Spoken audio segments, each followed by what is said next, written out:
Le saké a lui aussi ses grands crus. Longtemps considérée comme la boisson du peuple, cette bière de riz prend aujourd'hui du galon et commence à être appréciée hors du Japon. John Gautner est considéré comme le plus grand expert étranger de ce breuvage.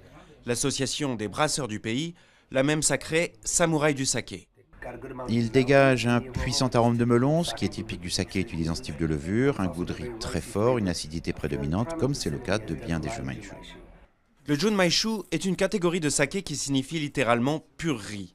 Depuis plusieurs années, John Gautner enseigne ses secrets dans des séminaires au Japon et aux États-Unis. Ses étudiants sont en majorité étrangers, restaurateurs ou importateurs d'alcool. Quand j'ai commencé à me passionner pour le saké, j'aurais bien aimé avoir des outils pour progresser plus vite. C'est pour ça que je me suis mis à faire des séminaires et à écrire des livres pour que ceux qui arrivent au Japon puissent en savoir plus sur le saké. Et une chose en entraînant une autre, j'ai commencé à donner des cours plus structurés et pour de plus en plus de monde. Ce jeune entrepreneur américain travaillait jusqu'à récemment dans le vin.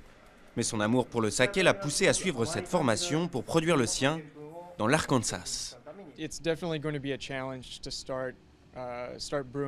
Ça va être un vrai défi de produire et de commercialiser du saké aux États-Unis. Mais nous avons bien rattrapé notre retard dans les domaines du vin et de la bière.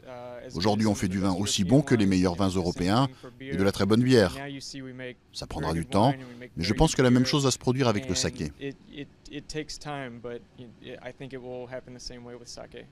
En 1980, il y avait 2500 brasseries de saké au Japon.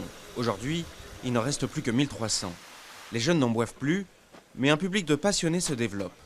Cette brasserie a donc décidé de réduire sa production de 3/4 pour ne vendre que du saké artisanal de qualité. Fière de sa conversion, elle se tourne aujourd'hui vers l'étranger. Depuis quelques mois, nous exportons notre saké vers le Canada. Nous sommes actuellement en discussion avec des partenaires pour exporter vers les États-Unis, car nous sentons que les étrangers développent un goût pour le saké.